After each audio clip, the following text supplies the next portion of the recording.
For roughly 300,000 years, human progress had a strict speed limit. To move a stone, harvest a crop, or build a city, our ancestors had to pay for it in calories. They relied on the biological energy of human and animal muscle. We look at modern artificial intelligence and predictive algorithms with deep anxiety.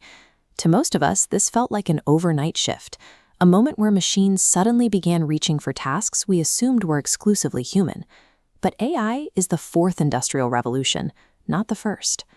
To understand where this handoff is taking us, we have to look at the specific capabilities we already surrendered. In the 1760s, we discovered how to burn coal to generate steam power, building iron flywheels to handle brute physical effort. Inside the textile industry, multi-spindle looms forced labor into centralized factories. A single worker could suddenly produce the output of dozens. This productivity came at the cost of the environment and the individual. Factory floors were notoriously dangerous, and the massive combustion of coal blackened the skies, initiating a global carbon debt that has only continued to grow. The first revolution freed humanity from physical exhaustion, but it permanently tied our progress to the extraction and burning of fossil fuels. By the 1870s, the raw force of steam gave way to the precision of electricity, natural gas, and oil. With these more efficient power sources, we stopped simply replacing muscle. We began outsourcing craft and coordination. Henry Ford dismantled the artisan model, where one person built a product from start to finish. He introduced the assembly line, which broke complex craftsmanship into rigid, machine-paced steps. This coordination allowed factories to mass-produce identical goods in a fraction of the time. Global living standards surged. Electric light bulbs extended the day, while telephones and automobiles collapsed the distance between human populations. But these advancements normalized toxic smog in our cities and created a permanent global reliance on oil. Industry 2.0 put consumer goods in the hands of the masses, but it folded human workers into the rigid logic of a mechanical system. In the 1960s, the focus shifted again, moving from analog mechanical systems to digital technology. The invention of the transistor and the microchip allowed humanity to begin outsourcing basic logic and calculation. Mainframe computers and programmable controllers took over data management and repetitive mental tasks.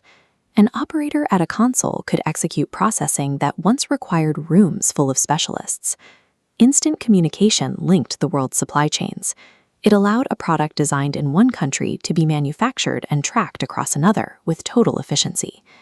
Trading mechanical gears for silicon accelerated global wealth, but it also increased ecological strain and significantly widened the gap between the rich and the poor. We are now in the fourth industrial revolution. This era dissolves the lines between physical machinery, digital networks, and biological systems. Machines have moved beyond static code. Through machine learning and the Internet of Things, they analyze patterns and make autonomous predictions. We are outsourcing cognition. This chart shows the shrinking intervals between leaps. It took a century from steam to mass production, 80 years to the digital age, and 40 years to modern AI.